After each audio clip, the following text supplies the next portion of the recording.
નમસ્તે વિદ્યાર્થી મિત્રો, આજે આપણે ધોરણ 10 વિજ્ઞાન પ્રકરણ 1 જેનું નામ છે રાસાયણિક પ્રક્રિયાઓ અને સમીકરણો વિશે વાત કરશું.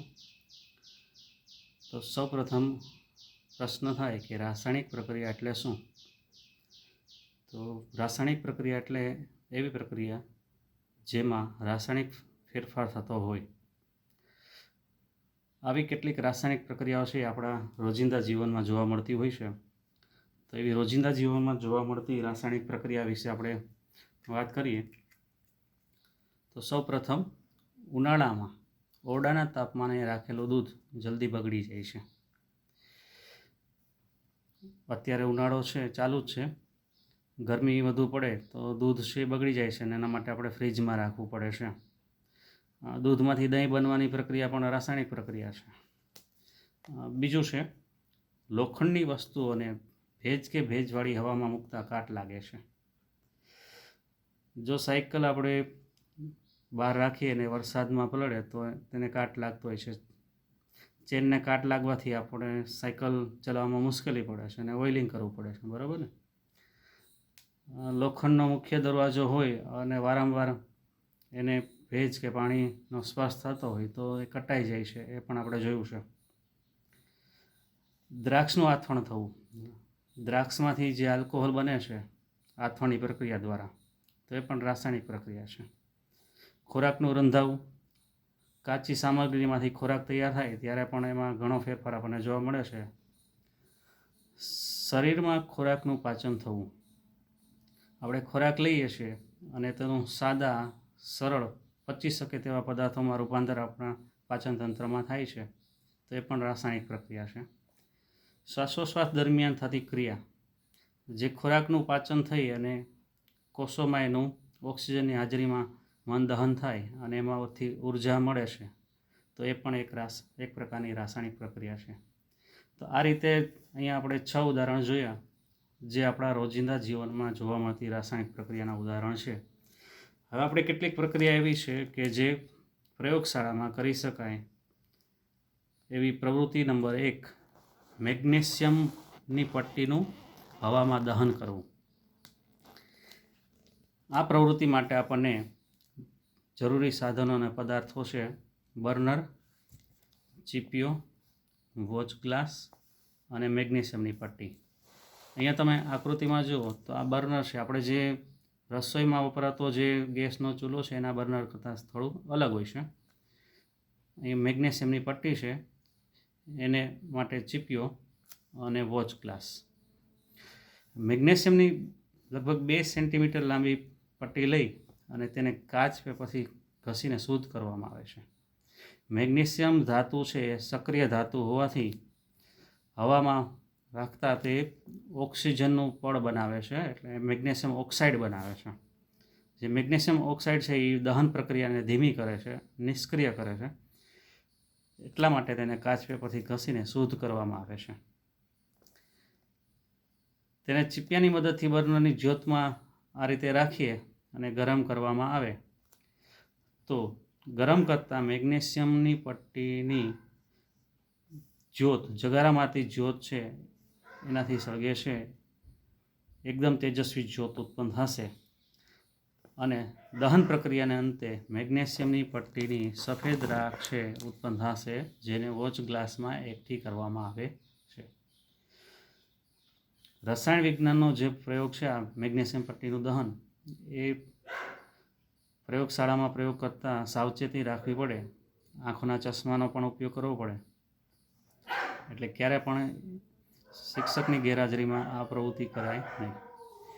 મેગ્નેશિયમ ઓક્સાઇડ બનવાની રાસાયણિક પ્રક્રિયા છે એનું રાસાયણિક સમીકરણ આપેલું છે અહીંયા. Mg એટલે મેગ્નેશિયમની સંજ્ઞા છે, O2 ઓક્સિજનની સંજ્ઞા છે, અને તેની દહનની પ્રક્રિયા, તેમાંથી મેગ્નેશિયમ ઓક્સાઇડ ઉત્પન્ન થાય છે, એટલે Mg + O2 મેગ્નેશિયમ અને હવા સાથે સંયોજાઈને મેગ્નેશિયમ ઓક્સાઇડ બને છે. આ પ્રથમ પ્રવૃત્તિ આપણે અહીંયા પૂરી કરી.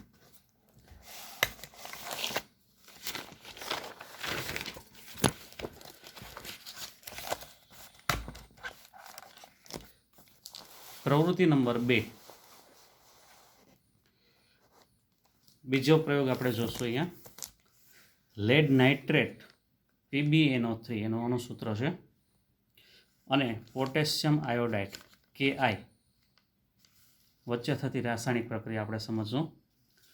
તો એક કસનળીમાં લેડ નાઇટ્રેટનું દ્રાવણ લેશું અને બીજી કસનળીમાં પોટેશિયમ આયોડાઇડનું દ્રાવણ લેશું. ત્યારબાદ એક સ્વચ્છ સૂકી કસનળી લઈ તેમાં સૌપ્રથમ લેડ નાઇટ્રેટનું દ્રાવણ લેવામાં આવશે. આ લેડ નાઇટ્રેટના દ્રાવણમાં પોટેશિયમ આયોડાઇડનું થોડું દ્રાવણ ઉમેરો. તમે જોશો કે બંને દ્રાવણ વચ્ચે રાસાયણિક પ્રક્રિયા થઈ અને દ્રાવણનો રંગ પીળો બને છે.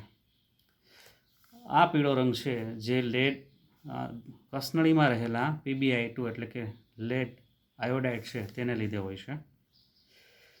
અહીંયા તમે જુઓ તો લેડ નાઇટ્રેટ અને પોટેશિયમ આયોડાઇડ વચ્ચે પ્રક્રિયા થાય ત્યારે બંને વચ્ચે પ્રક્રિયા થઈને દ્વિવિસ્થાપન થાય છે. એટલે આ પ્રક્રિયા છે એ દ્વિવિસ્થાપન પ્રકારની પ્રક્રિયા છે. દ્વિવિસ્થાપન એટલે શું આપણે આગળના મુદ્દામાં જોઈશું.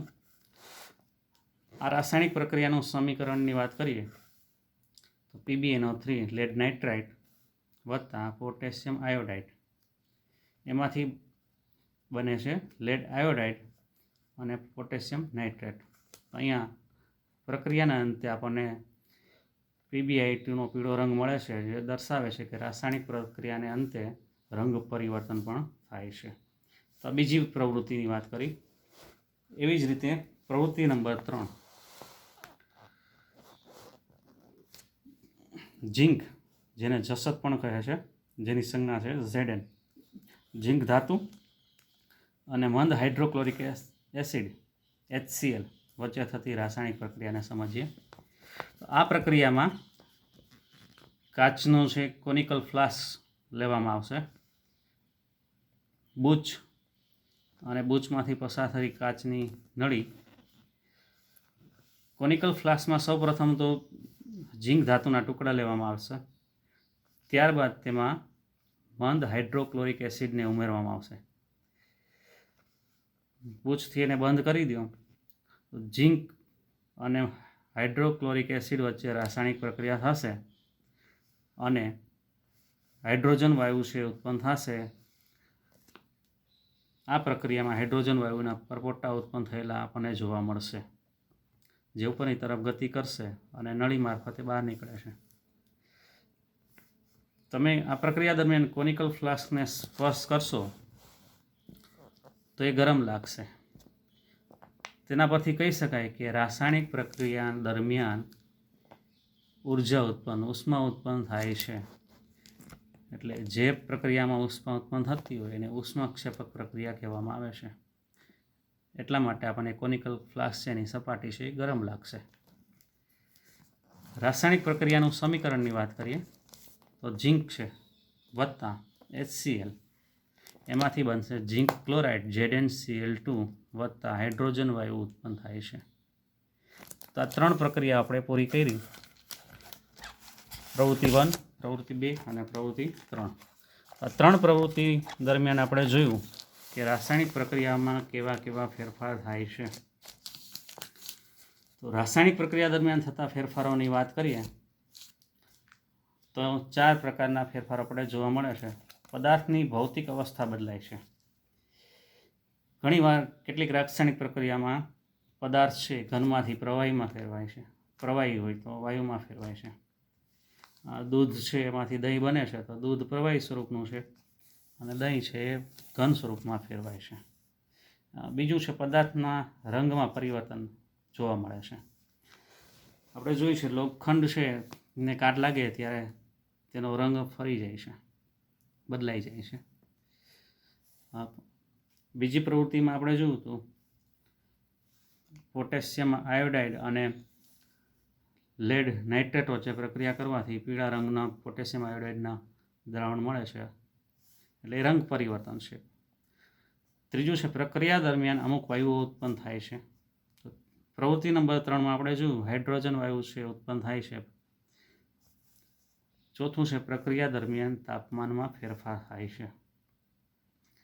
આ પણ આપણે જોયું ઝીંક અને હાઇડ્રોક્લોરિક એસિડ સાથે પ્રક્રિયા કરવાથી કોનિકલ ફ્લાસ્કની સપાટીને જો સ્પર્શ કરો તો તેનું તાપમાન છે એમાં ફેરફાર જોવા મળે છે, એ આપણને ગરમ લાગે છે.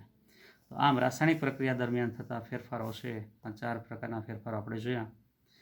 તો આના પરથી આપણે કહી શકીએ કે જે પ્રક્રિયા દરમિયાન રાસાયણિક ફેરફારો થતા હોય તેવી પ્રક્રિયાને રાસાયણિક પ્રક્રિયા કહે છે. હવે આ રાસાયણિક પ્રક્રિયાઓ છે એને શબ્દોમાં લખો તો થોડું લંબાણ થાય.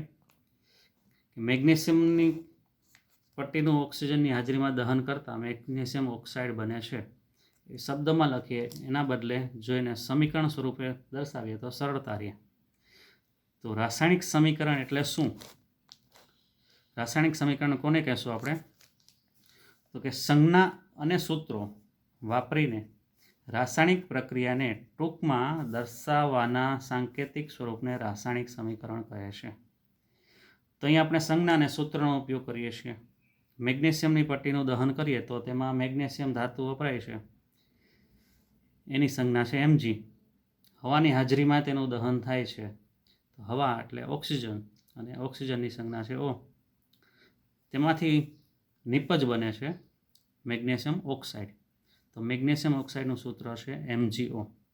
તો અહીંયા આપણે સંજ્ઞા પણ આવી, સૂત્રો આવી, એનો ઉપયોગ કરી અને આપણે રાસાયણિક પ્રક્રિયાને ટૂંકમાં દર્શાવીએ તો એનું સાંકેતિક સ્વરૂપ છે એને રાસાયણિક સમીકરણ કહેવામાં આવે છે. આ રાસાયણિક સમીકરણની લાક્ષણિકતાઓ કઈ કઈ છે એના વિશે વાત કરીએ. તો પહેલી લાક્ષણિકતા, રાસાયણિક પ્રક્રિયામાં ભાગ લેતા પદાર્થોને પ્રક્રિયકો કહે છે, જેને તીરની ડાબી બાજુએ લખાય છે. અહીંયા તમે જુઓ તો મેગ્નેશિયમ અને ઓક્સિજન એ રાસાયણિક પ્રક્રિયામાં ભાગ લેતા પદાર્થો છે, તેને પ્રક્રિયકો કહે છે. આ તીરની નિશાની છે, તેની ડાબી બાજુ તેને દર્શાવવામાં આવે છે. બીજું છે, રાસાયણિક પ્રક્રિયાને અંતે ઉદ્ભવતા પદાર્થોને નિપજો કહે છે, જેને તીરની જમણી બાજુએ લખાય છે. તો અહીંયા મેગ્નેશિયમ ઓક્સાઇડ છે નિપજ છે તીરની જમણી બાજુ. તીરનો જે અગ્રભાગ છે તેની તરફ નિપજ લખવામાં આવે છે. બરાબર. ત્રીજો મુદ્દો લઈએ. રાસાયણિક સમીકરણમાં પ્રક્રિયકો અને નિપજોની ભૌતિક સ્થિતિને દર્શાવવામાં આવે છે. ભૌતિક સ્થિતિ એટલે આપણે જોઈએ તો પદાર્થો છે ઘન, પ્રવાહી અને વાયુ સ્વરૂપે હોય છે. તો જો રાસાયણિક પ્રક્રિયામાં ભાગ લેતા પદાર્થો ઘન સ્વરૂપે હોય તો એને S વડે, S એટલે સોલિડ. જો પ્રવાહી સ્વરૂપે હોય તો પ્રવાહી માટે છે L, L એટલે લિક્વિડ. અને વાયુ સ્વરૂપે હોય તો તેને G વડે એટલે કે ગેસ તરીકે દર્શાવવામાં આવે છે. અને જ્યારે જલીય દ્રાવણ તરીકે વપરાતા હોય તો તેને એક Q વડે દર્શાવવામાં આવે છે. એક Q એટલે એક્વિયસ, એનો અર્થ થાય જલીય દ્રાવણ છે. તો આ રીતે પ્રક્રિયકો અને નિપજ છે તેની ભૌતિક સ્થિતિ છે એ રાસાયણિક સમીકરણમાં દર્શાવવી જરૂરી છે. એનું ઉદાહરણ લઈએ આપણે અહીંયા. સોડિયમ છે, સોડિયમ ધાતુ છે એ ઘન સ્વરૂપે હોય છે. તેની પ્રક્રિયા છે પાણી સાથે કરવામાં આવે. પાણી લિક્વિડ સ્વરૂપે હોય છે એટલે L. બંને વચ્ચે રાસાયણિક પ્રક્રિયા થઈ અને સોડિયમ હાઇડ્રોક્સાઇડ બને છે NaOH, જે જલીય દ્રાવણ સ્વરૂપે મળે છે એટલે AQ લખેલું છે, એક્વિયસ. અને સાથે સાથે હાઇડ્રોજન વાયુ પણ ઉત્પન્ન થાય છે, જેને G વડે દર્શાવીએ છીએ, એટલે G એટલે ગેસ. ચોથો મુદ્દો લઈએ. રાસાયણિક સમીકરણમાં જો નિપજ છે વાયુ રૂપે મળતી હોય તો તેને દર્શાવવા માટે ઉપર તરફ તીર દર્શાવવામાં આવે છે. અને જો નિપજ છે અદ્રાવ્ય હોય એટલે કે અવક્ષેપ સ્વરૂપે હોય તો તેને દર્શાવવા માટે તીર છે એને નીચે તરફ દર્શાવવામાં આવે છે. એરો છે નીચે હોય છે. એના પણ એક ઉદાહરણ લઈએ આપણે. કાર્બન, કોલસો છે એને હવાની હાજરીમાં સળગાવીએ, દહન કરીએ, તેમાંથી કાર્બન ડાયોક્સાઇડ વાયુ ઉત્પન્ન થાય છે. આપણે જોઈએ છીએ કે જ્યારે દહન પ્રક્રિયા થતી હોય તો ધુમાડો ઉત્પન્ન થાય છે, જે ઉપરની તરફ ગતિ કરે છે. એટલે જે ઉત્પન્ન થતો કાર્બન ડાયોક્સાઇડ વાયુ છે એમાં એરો ઉપર દર્શાવો અથવા ગેસ તરીકે G લખો તો પણ ચાલે. તો અહીંયા આપણે જોઈએ છીએ કે વાયુ સ્વરૂપ નિપજ છે એટલે એરાને ઉપર તરફ દર્શાવવામાં આવેલો છે. બીજું ઉદાહરણ જોઈએ તો સિલ્વર નાઇટ્રેટ HgNO3 છે, એનું જલીય દ્રાવણ અને સોડિયમ ક્લોરાઇડ એનું જલીય દ્રાવણ, એ બંને વચ્ચે રાસાયણિક પ્રક્રિયા થાય તો ઉત્પન્ન થતા પદાર્થોમાં સોડિયમ નાઇટ્રેટ અને AgCl એટલે કે સિલ્વર ક્લોરાઇડ એના અવક્ષેપ મળશે, ઘન સ્વરૂપે મળશે. એટલે એરો છે નીચે તરફ છે, અવક્ષેપ છે એ પાત્રમાં તળિયે ભેગા થતા હોય, નીચે બેસી જાય છે. એટલે એરાને નીચે તરફ દર્શાવવામાં આવે છે. તો આ રીતે વાયુરૂપ નિપજ છે તેના માટે એરો ઉપરની તરફ, જ્યારે અદ્રાવ્ય નિપજ એટલે કે અવક્ષેપ હોય તો એરાને નીચે તરફ દર્શાવવામાં આવે છે. કેટલીક રાસાયણિક પ્રક્રિયા છે તેમાં તાપમાન, દબાણ અને ઉદ્દીપક છે એની હાજરી જરૂરી હોય છે. તો આવા પરિબળો છે એને રાસાયણિક પ્રક્રિયામાં દર્શાવેલું તીર છે એની ઉપરની તરફ કે નીચેની તરફ દર્શાવવામાં આવે છે. એમાં પણ આપણે આગળ એકાદ ઉદાહરણ લઈએ.